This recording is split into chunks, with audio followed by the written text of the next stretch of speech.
किशोर जी शहर में रहते थे। उनको एक बेटी और एक बेटा था। बेटे का नाम अनिल और बेटी का नाम लीला था। उम्र होने पर पहले बेटी की और बाद में बेटे की शादी करवाई। बहू का नाम सीमा था। शादी के 2-3 सालों में ही सीमा का वजन काफी बढ़ गया था और वो पहले से दुगनी मोटी दिखने लगी थी। इस मोटापे की वजह से सीमा को कई लोगों के ताने सुनने पड़ते थे। पड़ोसी भी उसे मोटी भैंस कहने में हिचकिचाते नहीं थे। कितनी मोटी हो गई है, कैसी दिन पर दिन फैलती जा रही है, देखो जरा भी शर्म नहीं आती। पति बेचारा सूखा जा रहा है, ये देखो खा खा कर कैसे मोटी हो रही है। कुछ इस तरह की बातें अक्सर सीमा के कानों पर पड़ जाती थी। स्वभाव से हंसमुख सीमा इन बातों को इग्नोर भी कर देती, लेकिन उसे ज्यादा दुख तब होता था जब उसकी खुद की सास और ननंद उसके मोटापे के लिए उसे दोषी ठहराते और भला बुरा कहती। अनिल शरीर से काफी दुबला पतला था। शादी के बाद भी उसके शरीर में रत्ती भर का भी फर्क नहीं आया था। हालांकि सीमा मोटी होती जा रही थी, उसमें उसका कोई भी दोष नहीं था, बल्कि सीमा तो अनिल से भी कम खाना खाती और दिन भर घर के सारे काम करती रहती थी। अपने मोटापे की वजह से चाहे किसी काम में कितनी भी दिक्कत हो, सीमा उस काम को कभी अधूरा नहीं छोड़ती थी।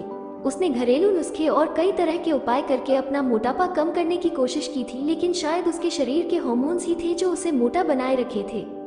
अनिल को उसके मोटापे से कोई हरकत नहीं, वो तो बेचारा अपने बिजनेस को संभालने में व्यस्त रहता था।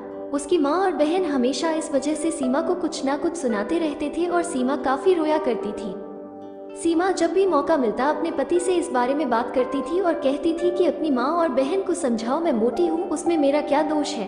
पूरी दुनिया मुझे कुछ भी कहे, मुझे फर्क नहीं पड़ता, लेकिन जब मेरे अपने की मुझे भला बुरा कहते हैं तो मुझे काफी दुख होता है। ऐसे ही दिन बीते चले गए। एक दिन सीमा की सास ताजी हवा लेने के लिए जब टेरेस पर गई हुई थी, तब वापस लौटते समय उनका पैर फिसला और सीढ़ियों से वह गिर गई।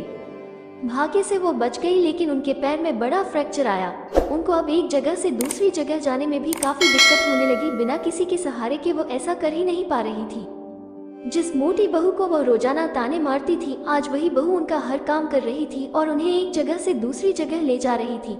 उनका खुद का वजन भी 75 किलो था, जो उनके बेटे अनिल के लिए भी उठा पाना संभव नहीं था।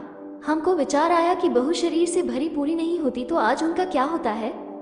सीमा की सास को सीमा के साथ किए हुए अपने बुरे बर्ताव के लिए पछतावा होने लगा।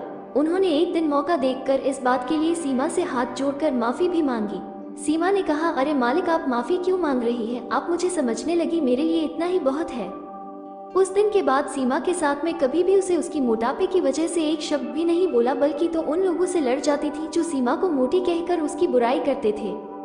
सीमा की ननंद भी इस घटना के बाद उसे इस विषय पर कुछ भी ना कह सकी। खुश मिजाजी सीमा अब पहले की तरह ही सब कुछ भुलाकर खुश रहने लगी। दोस्तों, हमारे समाज में, हमारे आसपास आपको ऐसे कई लोग मिल जाएंगे जो दूसरों को उनके शरीर की बनावट के हिसाब से गलत नाम देते हैं या उन्हें नीचा समझते हैं। किसी की हाइट कम है तो नाटा, किसी का रंग काला है कालिया, कोई हेल्दी है तो मोटा, किसी के बाल कम है तो टकला। हमें ऐसी सोच को पूरी तरह खत्म करना होगा और यह समझना होगा कि बाहरी स्वरूप ज्यादा मायने नहीं रखता, मायने रखता है भीतरी खूबसूरती, स्वभाव और विचार। आशा करती हूँ कहानी आपको पसंद आई होगी। चैनल पर नए हैं तो सब्सक्राइब करना ना भूलें। धन्यवाद।